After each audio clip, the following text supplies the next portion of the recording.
अंबरनाथ मध्ये आज नाट्यगृहाचं लोकार्पण झालंय आणि या प्रसंगी उपस्थित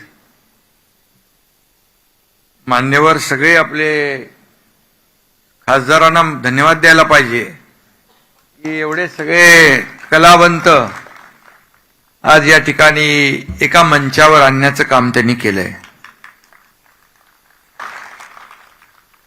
आज उद्घाटनाला धर्मवीर आनंद दिघे साहेबांच्या नावाचं हे नाट्यगृह होतंय झालंय आणि नाट्यगृहाच्या उद्घाटनाला पद्मश्री अशोकजी सराफ आलेले आहेत। ते पद्मश्री पण आहेत आणि महाराष्ट्र भूषण पण आहेत। मी जेव्हा मुख्यमंत्री होतो त्यावेळेस महाराष्ट्र भूषण पुरस्कार अशोकजींना आपल्या महाराष्ट्र सरकारने दिला। धर्मवीर 2च्या लॉन्चला देखील ते आले होते आणि अशोकजींच्या बद्दल काय सांगायचं, आपल्या सगळ्यांना माहित आहे। कलेत बाप मनाने साप, महाराष्ट्राचा भूषण अशोक सराफ।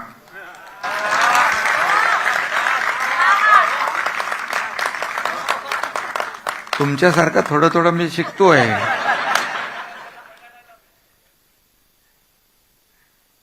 आणि कोणी दुःखात आणि शोकात असला तर त्याला अशोकजी यांचा चित्रपट दाखवा, म्हणजे तो शोकातून बाहेर येईल। खरं म्हणजे सोप्या भाषेत सांगायचं तर दिघे साहेबांनी लोकांच्या मनात राज्य केलं आणि अशोकजींनी लोकांच्या मनावर राज्य केलं। आणि दिघे साहेब हे धर्मवीर होते, अशोकजी एक कलावीर आहेत आणि कला त्यांच्या अंगामध्ये भिनलेली आहे, कलावंत आहेत। आणि म्हणून धर्मवीर आनंद दिघे साहेबांच्या नावाच्या नाट्यगृहाला खासदार श्रीकांत शिंदे यांनी बरोबर हेरून माणसं आणली। आणि खरं म्हणजे एवढ्या मोठ्या प्रमाणावर एवढी सगळी मंडळी एका व्यासपीठावर म्हणजे शक्य होत नाही। मगाशी उषाताई म्हणाल्या की कसं कुठं गावाला चाललो का काय असं वाटतं, पण अंबरनाथ मध्ये आल्यानंतर तुम्हाला आनंद झाला असेल, नक्की आनंद झाला असेल। आणि म्हणून मी एवढंच सांगतो की सर्वजण या ठिकाणी मातब्बर कलाकार, एकापेक्षा एक चांगले कलाकार या ठिकाणी आलेत। कुणाचं काय मूल्यमापन आपण करू शकत नाही, परंतु दुसरे आपले महेश कोठारे जी आहेत, ज्येष्ठ निर्माते अभिनेते। आणि महेशजी आमच्यातला प्रत्येक जण हा कामाने झपाटलेला आहे, समाजसेवेने पछाडलेला आहे आणि आज विरोधकांमध्ये देखील थरथराट आहे। आमचा मात्र धूमधडाका आहे। तुमची चित्रपटाची नाव आहेत ना, नाही तर तुम्ही काय म्हणाल, तुमचा तो डॅमेज काय।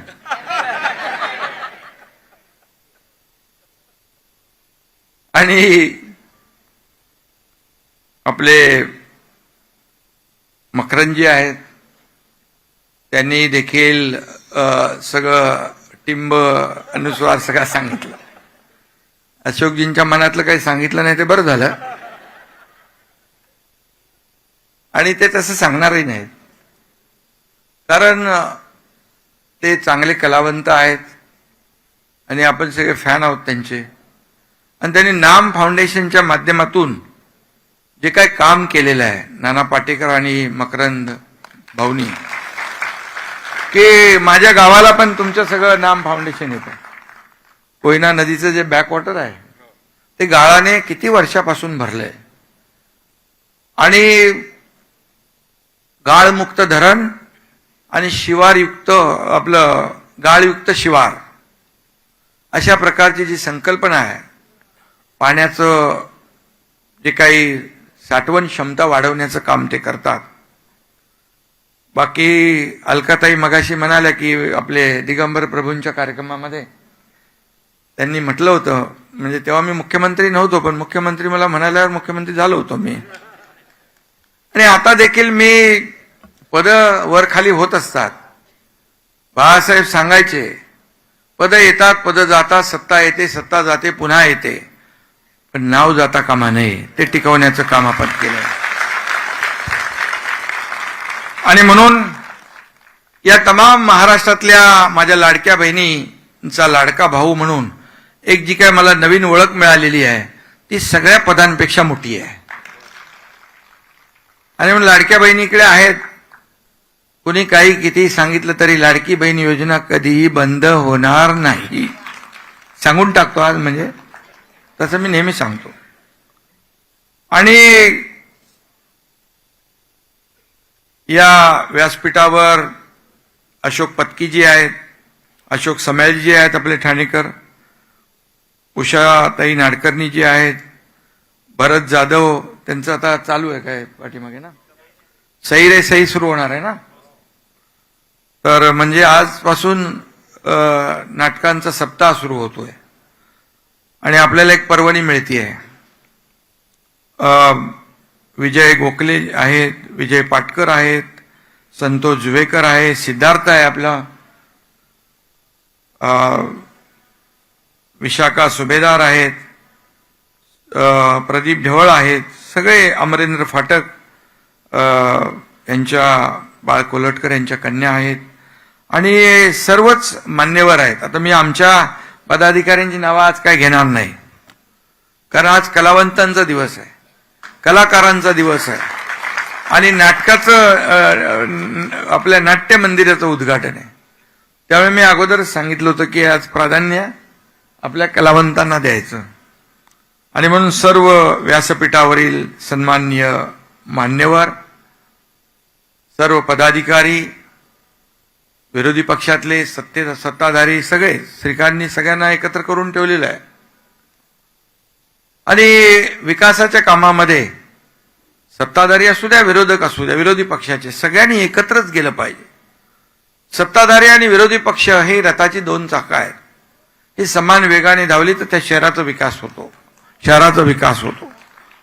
आणि म्हणून देखील मी महाराष्ट्राचा 2.5 वर्ष मुख्यमंत्री असताना केलेली कामं, विकास प्रकल्प, अगोदर थांबलेली प्रकल्प, थांबलेले त्यांना चालना दिली. मुंबईतले अनेक प्रकल्प, मेट्रो असेल, अटल सेतू असेल, कोस्टल असेल, इथला नागपूर समृद्धी महामार्ग असेल, अंबरनाथली मधली कामं असतील, या राज्यातली कामं असतील, सगळ्या ठिकाणची जी काही मोठी कामं आहेत त्याला चालना देण्याचं काम केलं.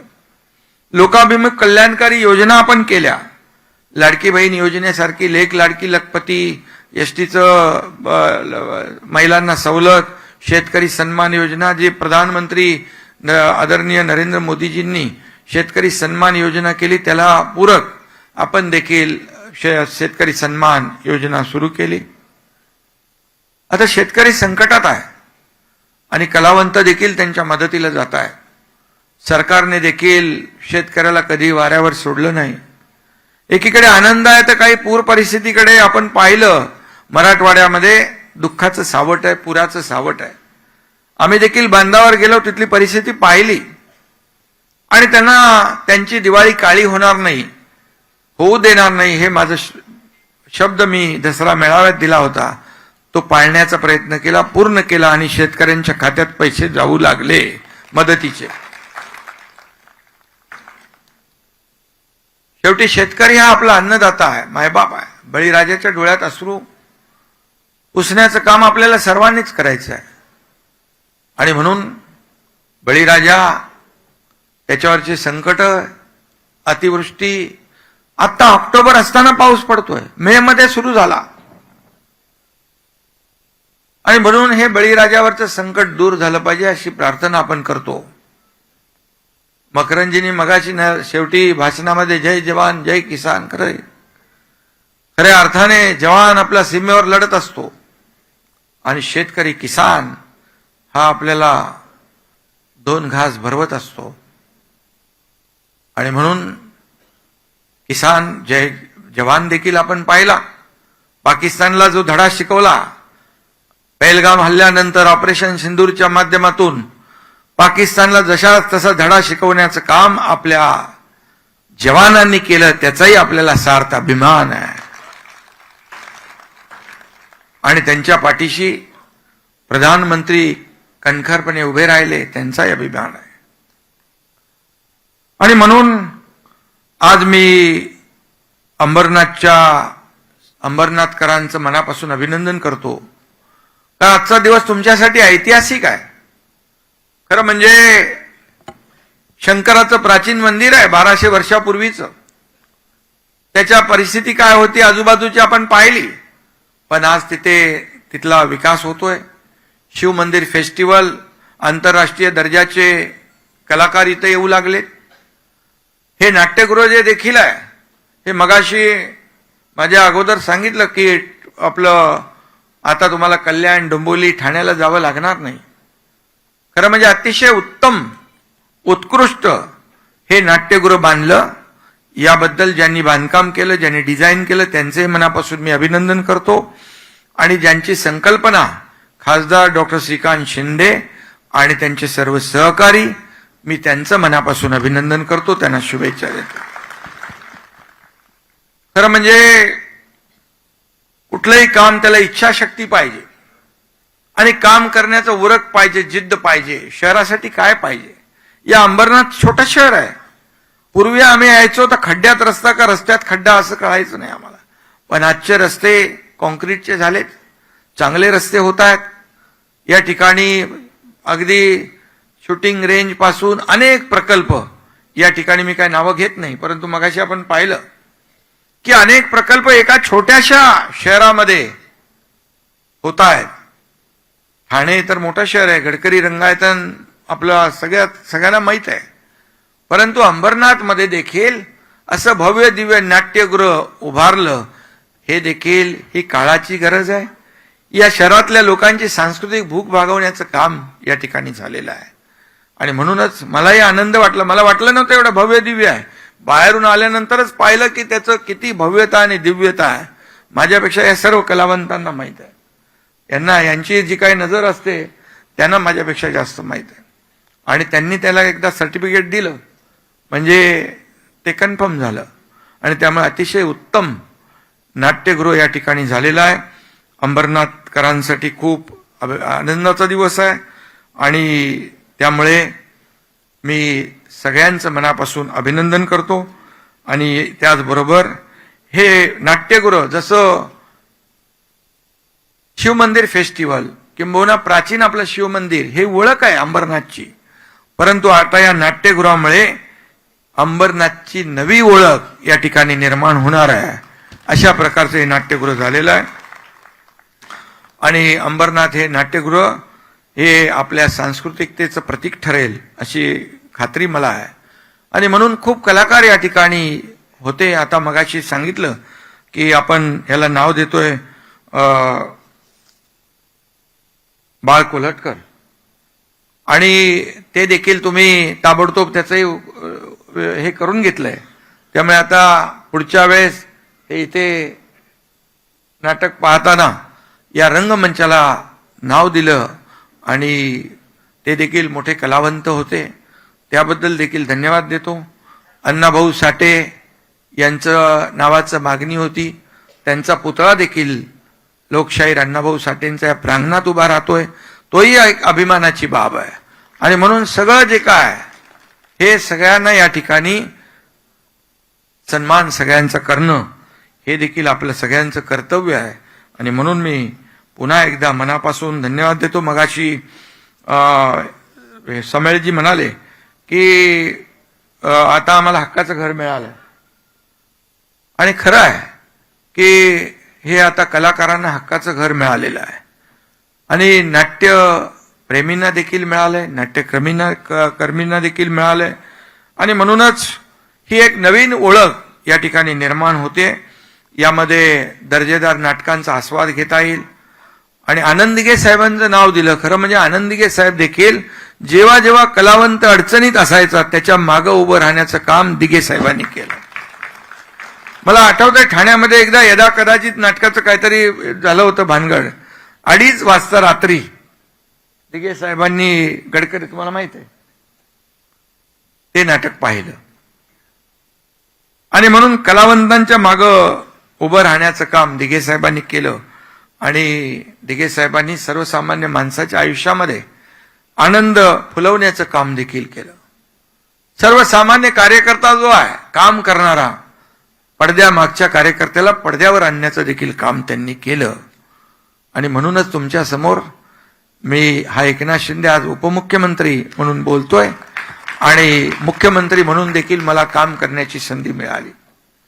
त्याच्या मागे आनंदीगे साहेबांचे फार मोठा सिंहाचा वाटा, त्यांचे आशीर्वाद, बाळासाहेबांचे आशीर्वाद. आणि म्हणून आजचा हा कार्यक्रम अतिशय मोठा कार्यक्रम आहे. या कार्यक्रमाला पद्मश्री अशोक मामा हजर आहेत. आता अशोक मामा आपण म्हणतो, आता मी कुठे कुठे जातो, आता लाडक्या बहिणींची जी मुलं आहेत ते आमचे भाचे आहेत, तर मला देखील मामा म्हणू लागले. ठीक आहे, आनंदाने आपल्या आपुलकीने बोलतात, कारण लाडकी बहीण योजना सुरू झाली कशी आपल्याला सगळ्यांना माहीत आहे. आणि म्हणून अशोक मामा हे स्वतःच नाट्यकलेचं चालतं बोलतं विद्यापीठ आहे असं म्हटलं तर वावगं ठरणार नाही. आणि त्यांचा सत्कार करण्याचं भाग्य मला अनेक वेळा मिळालं. मग अशी मी सांगितलं की मुख्यमंत्री असताना महाराष्ट्र भूषण देण्याचा योग मला आला. आणि म्हणून त्यांच्यासोबत आज इथं कलावंतांची मांदियाळी उपस्थित आहे. आणि म्हणूनच एवढे मोठे कलावंत एवढ्या मोठ्या संख्येने इथं उतरले. त्यामुळे तारांगण आसमानातून उतरून अंबरनाथमध्ये उतरलंय असा भास या ठिकाणी होतोय. कारण हे सगळे कलाकार आहेत. आणि म्हणूनच तबला पण अशोक मामा वाजवता का? तुमची काय व्हिडिओ क्लिप मध्ये आली होती हा, आणि ती पाहिली मी, अप्रतिम तबला वाजवताना. ते ऐकल्यावर वा उस्ताद असं म्हणायची पाळी येते. आणि म्हणून अशोक मामा यांचं मी मनापासून अभिनंदन करतो. अशोक मामांचं एक नाटक खूप भारी होतं. त्या नाटकाचं नाव होतं सारखं छातीत दुखतंय. होतं ना, सारखं छातीत दुखतंय. मामांना मी सांगू इच्छितो, शिवसेनेचं यश पाहून काही लोकांच्या सारखं पोटात दुखतंय आणि आम्ही त्यांच्यासाठी गमतीचा भाग आहे म्हणून बोलतोय. मी असं काय कोणावर टीका करत नाही. मी आरोपाला कामाने उत्तर देतो, आरोपाला आरोपाने देतच नाही. पण त्यांच्यासाठी हिंदुहृदय सम्राट बाळासाहेब ठाकरे आपला दवाखाना मी काढला, मुंबईत, शहरात, सगळीकडे, राज्यभर. पण काय केलं, त्यांची पोटदुखी थांबतच नाही. आता तुमच्याकडे काय जालीम उपाय असेल तर सांगा. खरं म्हणजे जाऊ द्या, गमतीचा भाग आहे.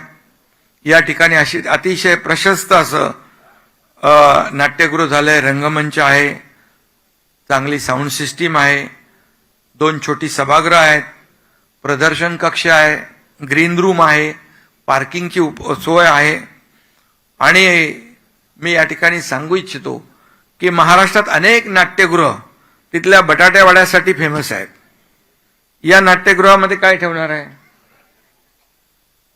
बटाटावडा फेमस होऊ द्या, खरं आहे. आणि म्हणून लहान काय ठेवायचंय? बबन वडापाव चालेल, ठीक आहे, बबन वडापाव. बबन वडापाव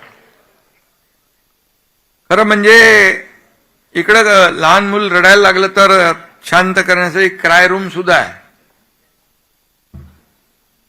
आणि कधी कधी काही लोक नेहमी रडत असतात, रडगाणं गात असतात. तर बघा मामा, माईक भेटलाय तर थोडं बोलतो. आणि म्हणून त्यांना देखील इथल्या क्राय रूम मध्ये बसता येईल. आज या नाट्यगृहाच्या व्यासपीठावर रोज, खरं म्हणजे या रंगमंचावर रोज नवी नाटकं सुरू होतील, प्रयोग होतील आणि आपण देखील सगळेजण बघाल. आता मी काय जास्ती काय बोलू शकत नाही. यात काही नाटकं कॉमेडी असतात, रडकी असतात, काही काय असतात, ते जाऊ द्या, सोडून द्या. पण पूर्वी भाऊबंदकी नाटक खूप गाजलं होतं.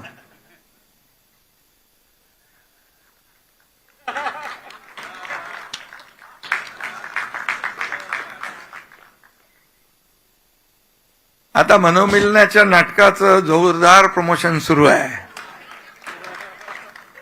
ठीक आहे, जाऊ द्या, चांगलं आहे, चांगलं आहे. राजकारणामध्ये राजकारण नाही, आज आता आपलं निव्वळ नाट्य मंदिराचं कार्यक्रम आहे. आणि मगाशी मकरंजींनी सांगितलं, गावामध्ये नाट्यगृह असलं की त्याला एक वेगळेपण असतं. आणि म्हणून ज्या गावात नाट्यगृह असतं त्या गावाचं ते भूषण असतं आणि तो आपला सांस्कृतिक ठेवा असतो. आणि म्हणून गावातले शहरातले नागरिक त्या वास्तूवर प्रेम करतात. मगाशी अशोक सराफजींनी सांगितलं की हे नाट्यगृह स्वच्छ ठेवलं पाहिजे, सुंदर ठेवलं पाहिजे, कुठेही काही कागदाचा कपडा देखील दिसता कामा नये. आपण काळजी घेतली पाहिजे. एवढं मोठं सुसज्ज असं नाट्यगृह तुम्हाला या ठिकाणी उपलब्ध करून मिळालेलं आहे. याची निगा ठेवण्याचं काम आपल्याला करायचं आहे. हे देव मंदिर असतं देवाचं, तसे नाट्य मंदिर आहे. याची पावित्रता राखण्याचं काम हे रसिकांनाच करायचं आहे. आणि म्हणून तुम्ही अंबरनाथकर चांगले रसिक आहात आणि आपण नक्की याची निगा ठेवाल अशा प्रकारचा विश्वास मी या ठिकाणी व्यक्त करतो. आणि निधी तर भरपूर तुम्हाला दिलेला आहे. आणखी काही लागला तर नक्की निधी कमी पडू देणार नाही, कारण हा एकनाथ शिंदे देणारा आहे, त्यांनी नेहमीच दिलेला आहे. विकासाच्या योजनांसाठी, सर्वसामान्य माणसासाठी. मला आठवतंय मुख्यमंत्री सहायता निधीमधून मी 2.5 वर्षामध्ये 450 कोटी रुपये दिले आणि त्याचा फायदा जवळपास 90,000 रुग्णांना झाला. 90,000 रुग्णांना. कधी सही केली तेही मला माहित नाही. गर्दीमध्ये कुठेही जिथे मुख्यमंत्री सहायता निधीचं पत्र मला दिसलं की मी लगेच सही करायचो. आणि मला आठवतंय शासन आपल्या दारी, हे कोल्हापूरला आमचा कार्यक्रम होता, ज्या सर्व योजना आम्ही नेऊन त्या तालुका प्लेसला जाऊन एका ठिकाणी द्यायचो. मला सांगायला आनंद वाटतो की त्या शासन आपल्या दारीमधून या महाराष्ट्रातल्या 5 कोटी लोकांना फायदा झाला. 5 कोटी लोकांना. त्या कोल्हापूरच्या कार्यक्रमामध्ये एक मुलगी आली, ती उभी राहिली समोर, तिच्या हातात एक छोटं बाळ होतं. मी म्हणालो काय काम आहे, तर ती म्हणाली, हिंदीच बोलली, ती म्हणाली इसका नाम दुआ है. बोलो क्या हुआ, बोले दुआ है. मग तिने मला सांगितलं इसका ऑपरेशन था, तभी आपके मुख्यमंत्री सहायता निधि से 3 लाख रुपए आपने दिए थे, वो 3 लाख रुपए में इसका ऑपरेशन हुआ और इसका जिसकी जान बच गई, इसके लिए मैंने इसका नाम दुआ रखा है. मुस्लिम मुलगी होती ती. त्यामुळे हजारो लोकांना त्याचा फायदा झाला. आणि म्हणून मी मुद्दाम सांगत असतो की वैद्यकीय क्षेत्रामध्ये आपलं देखील, सगळ्यांचं, कलावंतांचं देखील मोठं योगदान आहे. जिथं जिथं तुम्हाला जिथं जिथं आवश्यकता आहे तिथं तिथं आपण मदत करत असता. आणि शेवटी आपत्ती असते तिथे आपण गेलंच पाहिजे. संकट आहे तिथं आपण गेलंच पाहिजे, पोचलंच पाहिजे. मला आठवत आहे की पहलगाममध्ये जेव्हा हल्ला झाला त्यावेळेस तिथे मी तिथल्या लोकांशी, आपल्या महाराष्ट्रातल्या लोकांशी, परिवारांशी बोलत होतो. ते तिकडे अडचणीत होते, घाबरलेल्या अवस्थेत होते. ते मला एवढंच सांगत होते की आम्हाला इथून लवकर मुंबईला, आम्हाला लवकर महाराष्ट्रामध्ये घेऊन जा. अशोक मामा, मी आपल्याला सांगू इच्छितो, मी पोचायच्या अगोदर आमच्या खासदार श्रीकांत शिंदेची टीम तिकडे पोचली होती अगोदर. आणि तिथल्या एसपीनी त्या पोरांना विचारलं, कार्यकर्त्यांना, की कहां से आए हो. तो होता ना बाबा, राजेश होता. कहां से आए हो, बोले मुंबई से आए. तो क्या पागल हो, यहां से लोग भाग रहे और आप आ रहे. आपली माणसं म्हणाली, हम भागने वालों में से नहीं, भगाने वालों में है.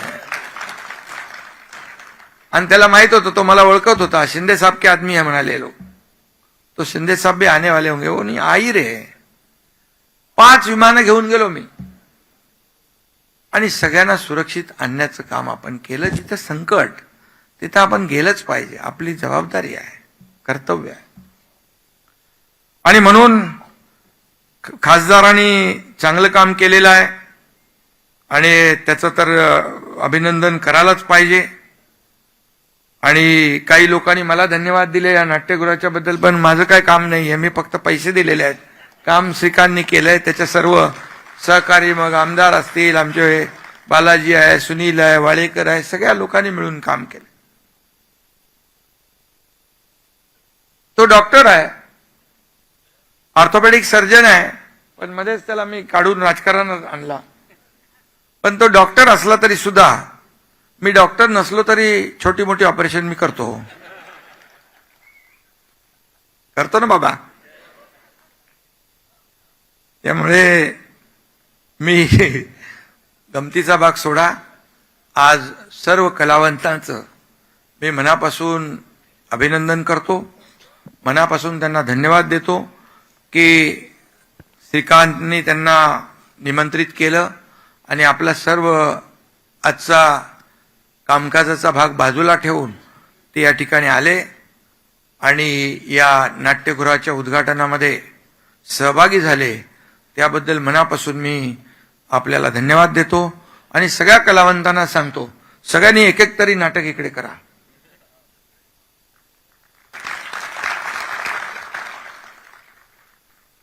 आणि काही लोक म्हणाले आम्हाला स्क्रिप्ट शिवाय बोलता येत नाही, पण सगळे चांगले बोलतात. त्यांच्या उपजत आहे सगळं. आणि म्हणून आम्ही राजकीय नेते, लोकनेते म्हणतात, काही लोक म्हणतात, परंतु सगळ्यात मोठी ही माणसं मागे बसलेली आहेत ना, ती सगळ्यात मोठी आहेत आपल्यापेक्षा. आणि म्हणून या सगळ्यांचं मनापासून मी कौतुक करतो, मनापासून अभिनंदन करतो.